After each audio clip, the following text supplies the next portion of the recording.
So this was one of the thing I kind of thought like 2 weeks ago, and it's good that we have a lot of React developers here.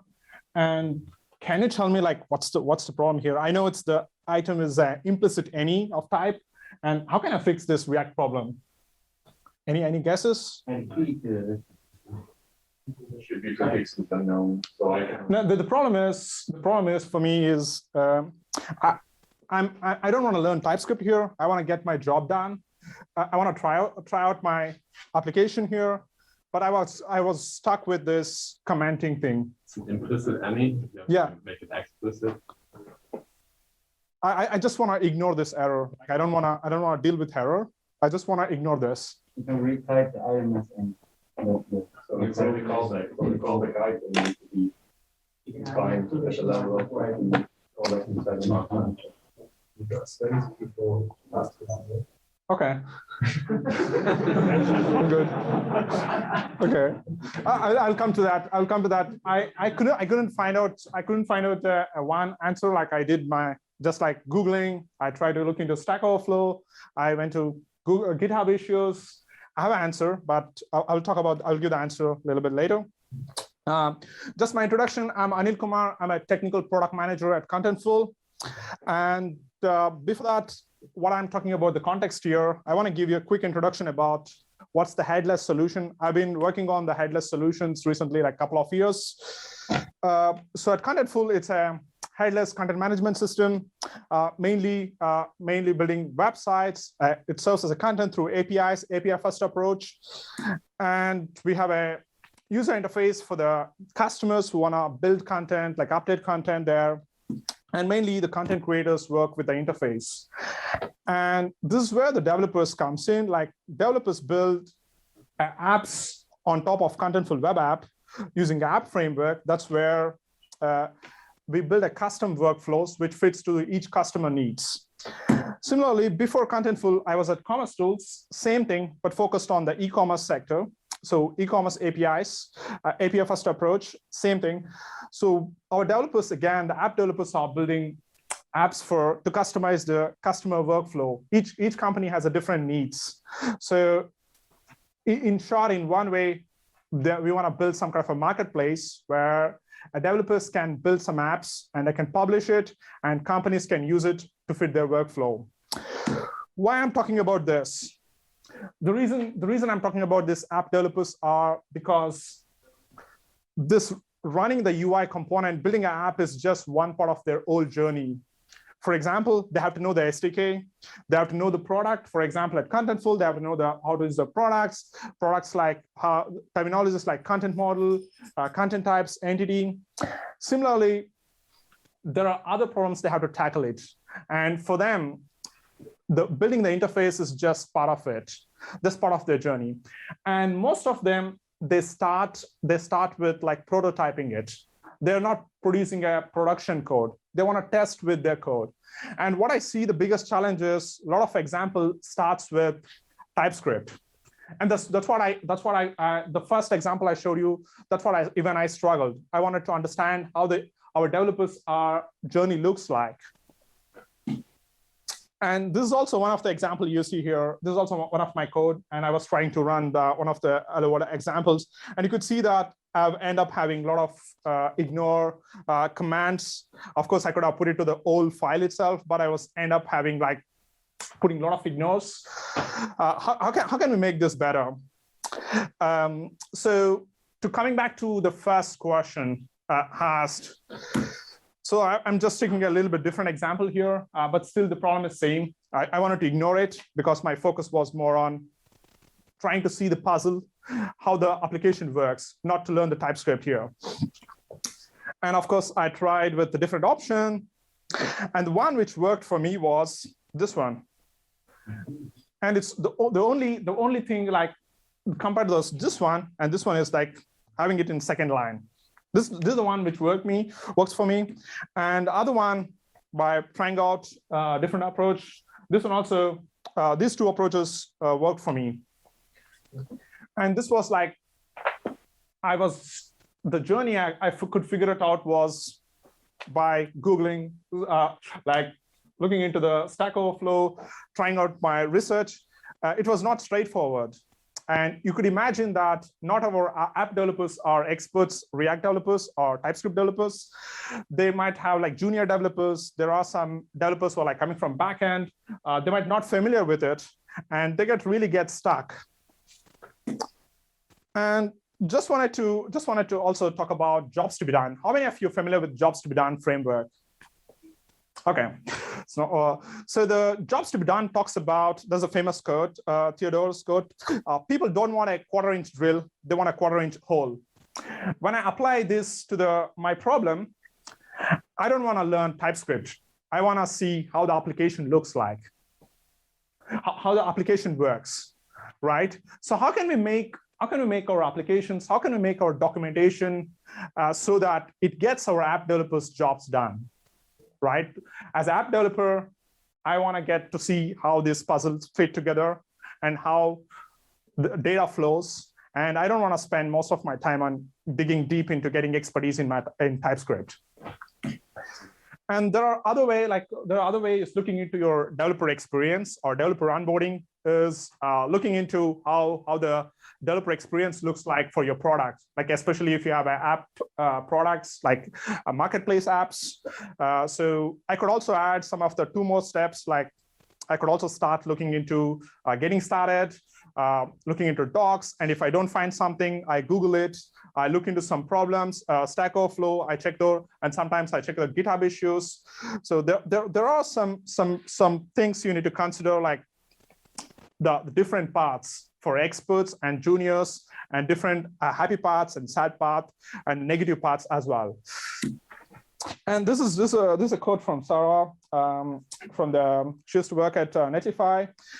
So one of the reasons people leave your product without giving your feedback is with your bad documentation, tutorials, with a bad onboarding. So they won't come back to you. They won't give you feedback. And another question is, what's your favorite documentation site? Have you used any product? Any favorite documentation site you like using it? Right. Good. My Stack Overflow? Lodash? Okay. Twilio? Nice. Which one? ATS file itself, so the type signature itself. Yeah. Documentation might be the most up-to-date. Yeah, I agree with a couple of your Stripe. Definitely, I also like the Stripe one. I also like Algolia and Twilio in the same direction, where they take you the journey of the beginner developer. They take you to the kind of experience, the knowledge in an interactive way. That's great.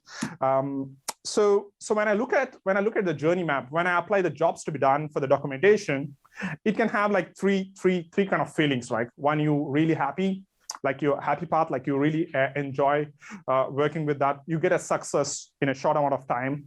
And there are situations where, like the situation like me, like in the first example I showed you, like I get stuck, right? And how can we fix these issues? How can we consider these documentation for different audiences, like beginners, experts, and intermediate? And at the same time, also think about the best practices, right? And like you said, I think the biggest thing I really like about TypeScript is about I don't have to visit documentation site. This is an example from the Commerce Tools SDK, the Commerce SDK, and I use the Commerce Tool TypeScript SDK, and I don't have to look into my documentation. I can just put a point, and I can just press Control space. I get all the options, what all methods I can call, and also get what parameters I have to pass, and what's possible, what's not possible. I don't have to switch to documentation side. That's a great benefit. But how about if I want to use, the other problem is what I see from our user application developers, they want to use a JavaScript library, which has no support, no types, and the application itself is a TypeScript app. And of course, they can use type any, and they can build it, but this is also one of the problem, right? Like how can we support them? How can we support even if, of course, most of the JavaScript libraries are type safe, like types declarations are available. But what if some of the JavaScript libraries don't have support for type? And if our app developers wanted to use that library, this is also one of the pain point with using TypeScript project and examples only having TypeScript examples. And I have a couple of tips like how we can fix this. Again, this is just my views. I'm also happy to hear your thoughts on it. There's a concept called friction logs at Stripe. Anybody who joins Stripe as an engineering team, they go on during this onboarding session, they write all the problems they faced in terms of onboarding, what are the problems they had with the documentation, in terms of interacting and consuming the Stripe API, any kind of issues they find. Like they Google it, they go to Stack Overflow, they find out some video tutorials, they log each and everything so that they can share it with their employees who are responsible for the experience to make this documentation better.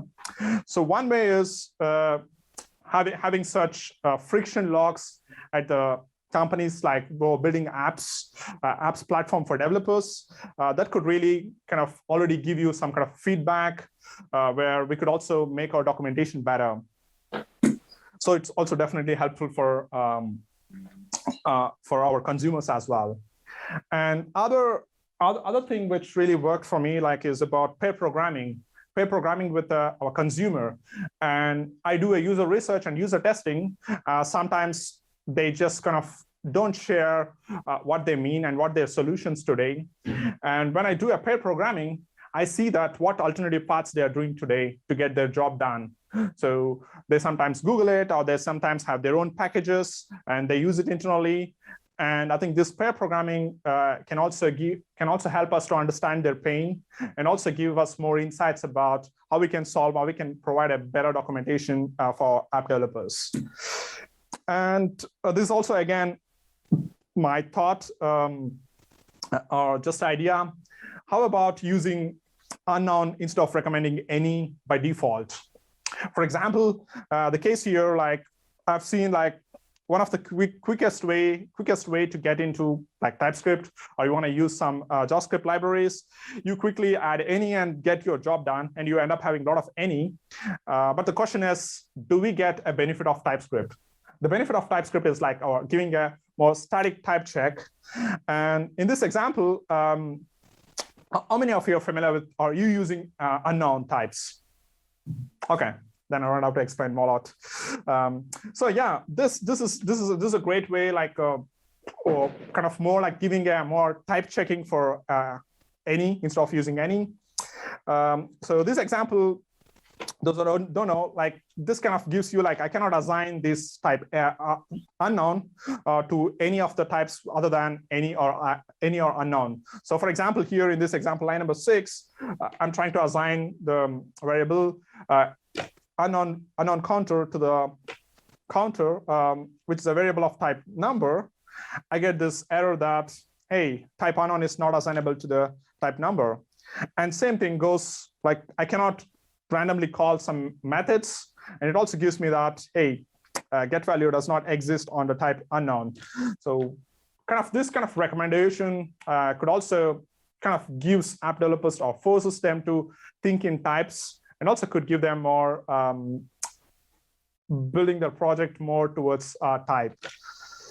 Yeah, this is a recent JetBrains survey. How many of the JavaScript developers wanted to try TypeScript this year is 14%. And how can we make them more welcoming? How can we make them more documentation and give them in a better way so that they continue using it, continue getting benefit? And same thing, this is also a recent survey from Stack Overflow, developer survey 2021. And here, you could see that nearly 72.73%, which is nearly three-fourths of developers really love using TypeScript, and there are nearly 25% or quarter of them don't like using it. And how can we make TypeScript a great developer experience so that we could reduce this number? Okay, with that, that's all I have. I'm open up for questions. Thank you.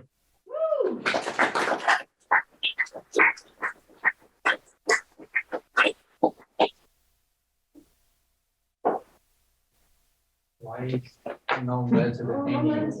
Excuse me, there's the thing. The video crew is looking at me, so who's asking? Yeah, I just didn't get why unknown is better than any, since you wanted to get the job done, and if you use unknown, the job is not done. You still have the type checking. Yeah. I mean to say that. Then why should we use TypeScript, right? You don't have to use TypeScript. Yeah. You provide. If you switch back, I think we should add another option: how many developers want to transition from TypeScript to JavaScript, and add that to the survey. And in the beginning, you said that, as far as I get, the most examples you see are on TypeScript, and you just want to run the example and you don't know what to do. So firstly, you can add ts-ignore to the beginning of the file. And the second thing, just use any. Why should you type everything you see in the example with unknown and then create any other types? Yeah. The reason I added this point was, again, this is my view. It's not a recommendation. I recommend. So I was like, everywhere I saw only recommending any, like if you want to get your job done, any, but I didn't see many of people are recommending using unknown. I feel unknown was better way than using any. So this is just my view. But you had a slide with any and unknown counters and all this stuff. Yeah. And if you use any, the compiler is okay with that. But if you use unknown, it's red. Will it compile or no?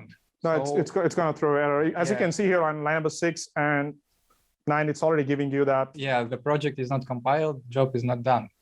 And again, I'm trying to say is that a lot of examples, at least this gives you, right? This gives you some hint. This gives you some hint rather than the purpose of TypeScript is to type check. Yeah. And like you said, I would just use a ts-ignore to the file and getting my job done. But this was like more about how can we the reason I added this point was like I saw only examples of any. If you use any, then there's no point of TypeScript, right? The type check. You miss the benefit of TypeScript. So if you want people suffer and learn TypeScript, you create examples with unknowns so they can change everything in the process. No. I'm not saying use unknown.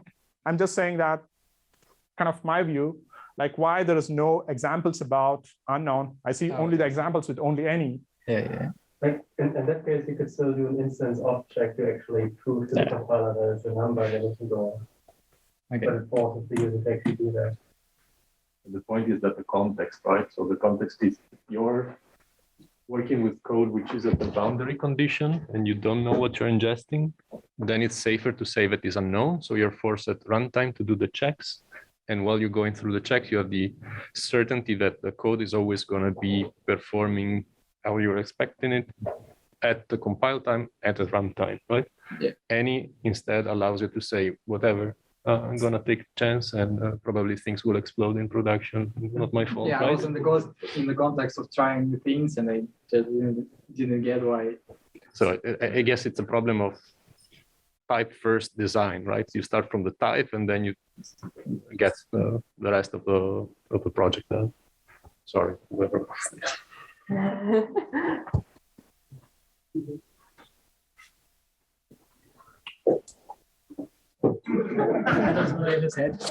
Thanks. Hi, I'm Nick, and I apologize if this question is a bit muffled because this conversation just gave me a question. Sure. My question is based on your thought of getting stuff done and putting things out. TypeScript requires a bit of an overhead in terms of time and effort to write types and to think about it in that way, feature first and what I'm going to do with it. But for companies that are young, relatively, they have big enterprise, their goal is to put out features, the same concept that you're pointing out. And they would most likely prefer saving that time and just implement and using that technology versus using it right.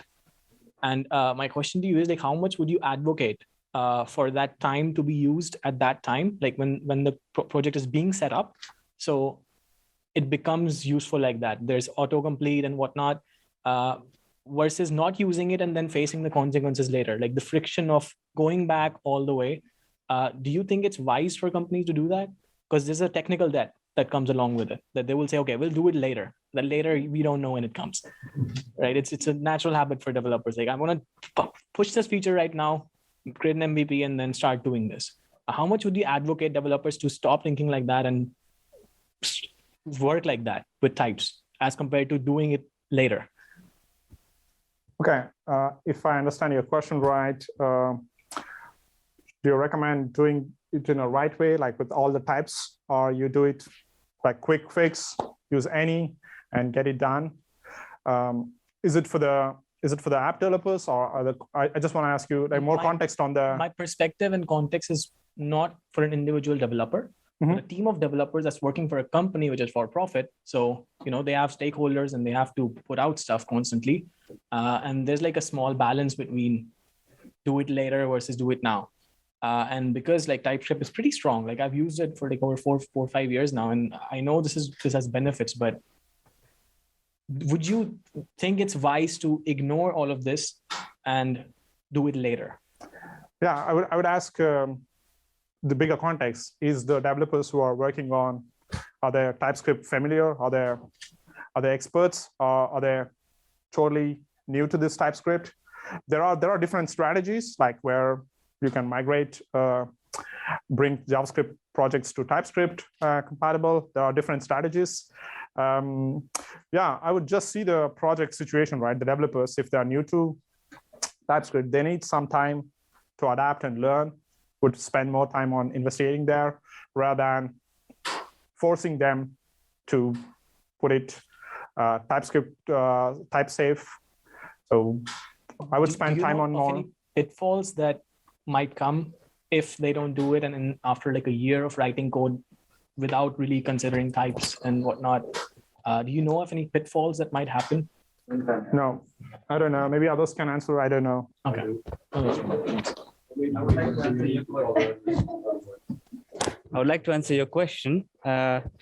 You need to compare it by how many issues you might receive in production. As you are using in 4 or 5 years in production, you are not seeing the issues that might come because of not using it. And that's why it might look like there might not be any benefits. But if you don't use it, maybe start this thing that you are not using TypeScript and compare this thing. There is no compulsion of using it. Start doing it and compare it, and then make a decision. I think in a company, talk about what efforts are they gonna take and what kind of benefit you might gonna get. And when you start talking about numbers, everything makes sense actually. So probably once you start doing this thing of not using types and run into production issues more frequently, then it would start making sense that let's do types. I agree on you, but my question was more on the pitfalls that might happen. I would say that If you don't use TypeScript from the beginning, you might get to shoot the project in the end. that too. That's a good answer. The pitfall would be when there are many people working on your project and they are changing very frequently.